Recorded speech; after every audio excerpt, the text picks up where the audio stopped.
अस्सलाम वालेकुम। रेहान भाई, कुछ साथी ऐसे हैं जो कहते हैं कि तकलीद तो कुरान से साबित है। अल्लाह ताला ने कुरान के अंदर कहा है फ़स्अलू अहल ज़िक्र इन कुंतुम तालमून, कि तकलीद तो कुरान में अल्लाह ने कहा है कि जो तुम्हें समझ में बात नहीं आती है तो वो आलिमों से पूछो। तो अब हमारे को समझ में दीन नहीं आ रहा है तो इसलिए हम इमाम अबू हनीफा की तकलीद कर रहे हैं। तो इसके बारे में आप क्या बोलते हैं? भाई का सवाल। पहले तो एक चीज़ की तस्हीह कर लें कि आपने आयत पढ़ी फसल वाला जिक्र इन कुंतुम तालमून, इन कुंतुम तालमून नहीं है, इन कुंतुम ला तालमून। ठीक है, बस फसअलू, बस सवाल करो, पूछो अहलु ज़िक्र, अहले ज़िक्र से, अहले इल्म से, इन कुंतुम ला तालमून, अगर तुम नहीं जानते। तो देखें, जो शख्स ये दलील देता है फसअलू अहला ज़िक्र इन कुंतुम ला तालमून, तो अब वो ये दलील देता है कि सवाल करना, हम पूछते तो हैं, तकलीफ में होता है कि आपने इमाम साहब से, अपने आलिम साहब से, अपने बुजुर्गों से, अपने बड़ों से आपने पूछा है, पूछते हैं तो तकलीद है। मैं एक के पास गया तो उन्होंने मुझे बुखारी दी, उन्होंने कहा अरे बुखारी पढ़ो। तो मैंने उनके सामने बुखारी पढ़ी। उन्होंने कहा देखो आपने तकलीफ करी ना, बुखारी पढ़ी क्यों? अगर तुम खुद ही मुज्तहिद हो, खुद सब कुछ करने वाले, तो बुखारी क्यों पढ़ी, खुद करते। तो बहरहाल लोग इस तरह के दलाइल देने की कोशिश करते हैं, कुरान पाक से जैसे आयत पेश करते हैं कि फसलू अला ज़िक्र इन कुंतुम ला तालमून। अगर ये दलील है तकलीद के ऊपर, तो देखिए इसमें फिर बहुत सारी बातें हैं। एक तो ये कि फसलू अला ज़िक्र इन कुंतुम ला तालमून, ये तकलीद की दलील बनती ही नहीं है, इसलिए कि फ़सअलू सीग़ा अमर है, अल्लाह ताला ने अमर के साथ बयान किया, फ़सअलू, बस सवाल करो। ठीक है, तो सवाल करने का हमें हुक्म दिया अल्लाह ताला ने, लेकिन सवाल किस तरह करना चाहिए? शरीयत के दायरे में रहकर, और उन लोगों से जो अहले इल्म है, अहले ज़िक्र, अल्लाह ताला ने कहा जो ज़िक्र वाले हैं, कुरान और सुन्नत को समझने वाले हैं। अच्छा, अगर इससे ये मुराद लिया जाए कि पूछना तकलीद है, पूछना तकलीद है, तो अब देखें तकलीद होती किस चीज़ में? तकलीद बोलते हैं ये 3 चीज़ों में होती है।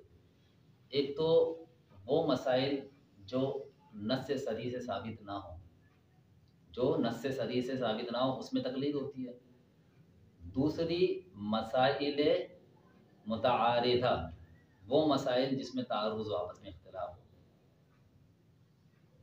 और वो मसाइल जिनमें तारुज़ हो।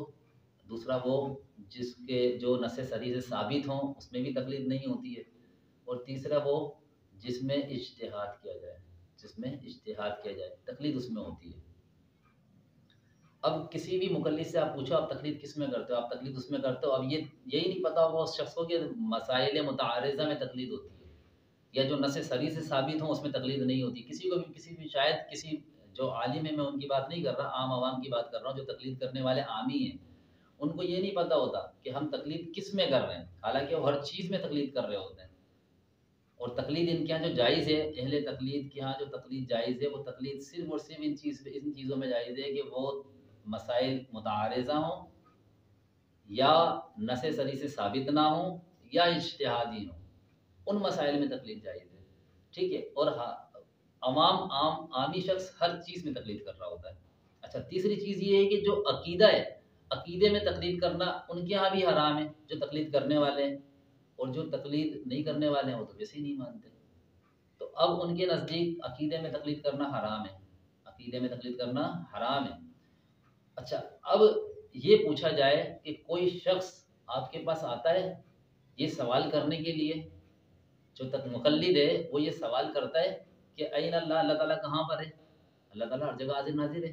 क्या अल्लाह ताला के अलावा कोई गैब जानता है? क्योंकि ये वो मसाइल हैं जिनका ताल्लुक अकीदे से। अब वो क्यों पूछ रहा है? अगर तकलीद पूछना है, इन्होंने दलील ये दी कि पूछना तकलीद कहलाता है, तो अब वो तो अकीदे के बारे में भी सवाल कर रहा है। अब जब अकीदे के बारे में सवाल कर रहा है, अकीदे में तो तकलीद हराम है आपके नज़दीक, तो इसका मतलब ये हुआ तो वो हराम काम कर रहा है, क्योंकि अकीदे में पूछना, सवाल करना तकलीद है, और वो अकीदे में सवाल कर रहा है, और अकीदे में तकलीद करना हराम है। तो अब वो जो मुकल्लिद जो सवाल कर रहा है अकीदे के बारे में, तो क्या उसको क्या कहेंगे? समझ आ रही बात? पहली चीज़। दूसरी बात ये, देखें पूछना जो है ये तकलीद नहीं कहलाता। कहीं भी तकलीद की तारीफ में ये नहीं है कि पूछना खाली जो है ना तकलीद हो, और पूछने के बारे में उन्होंने ये कहा हो कि तकलीद जो है ना, बल्कि इनकी अगर आप मोतबर किताबें उठाएं फ़िक़ह की, तो उसमें लिखा है कि तकलीद कहते ही ऐसी चीज़ को है जो बग़ैर अमल, बग़ैर दलील के, बग़ैर हुज्जत के किसी की बात को मान लेना, उसको दलील कहते हैं। तक़लीद अल-अमलु बिक़ौलिल ग़ैरि मिन ग़ैरि हुज्जतिन का अख़ज़ल आमी वल मुज्तहिद मिन मिस्ल। ठीक है? कि तक़लीद कहते ही इसको है कि कोई शख़्स किसी की बात को बग़ैर हुज्जत, बग़ैर दलील के ले ले। ठीक है? जैसे कि एक आमी मुज्तहिद की बात को ले लेता है। तो अब बग़ैर दलील के किसी बात, यानी कि बग़ैर दलील के किसी बात को ले लेना, ये तक़लीद कहलाता है। हालाँकि पूछने में तो इंसान पूछता है, सवाल करता है और फिर उससे दलील भी माँगता है बाज़ दफ़ा कि भाई आप कुरान और सुन्नत से दलाइल दें। और हमारे यहाँ तो आम तौर पे ये होता है, जो तहक़ीक़ करने वाले लोग हैं, वो अल्हम्दुलिल्लाह आम तौर पे यही बात कर रहे होते हैं कि आप कुरान और सुन्नत से इसका जवाब दें कि अल्लाह कुरान पाक में कहाँ पर ये दलील आती है, हदीस में कहाँ ये दलील आती है। तो और जो शख़्स जो है वो आमी है, उनका यही है कि वो सवाल तो कर लेते हैं लेकिन उनको दलील का बिल्कुल नहीं पता होता और वो दलील मांग भी नहीं सकते, क्योंकि तक़लीद की तारीफ़ ही यही है कि वो दलील नहीं मांगेंगे। और कुरान और सुन्नत की जो शख़्स दलील मांग ले, जो शख़्स ये बोल दे कि किताब और सुन्नत से इसकी दलील दे दें, जो अहले तक़लीद हैं, तक़लीद करने वाले हैं, उनके नज़दीक भी ये तक़लीद नहीं है। वो खुद लिखते हैं अपनी किताबों में कि जो शख़्स ये कहता है कि किताब और सुन्नत से इसकी दलील दे दें, तो वो शरीयत पर अमल कर रहा है। ठीक है? वो तक़लीद नहीं कर रहा, वो तक़लीद नहीं कर रहा, इसे शरीयत पर अमल करना कहते हैं। तो हमारा तक़लीद और सवाल पूछने में दोनों में फ़र्क है, इन्होंने इसको गुड-गुड कर दिया है। तो मेरे ख़्याल में शायद समझ में आ गई होगी बात।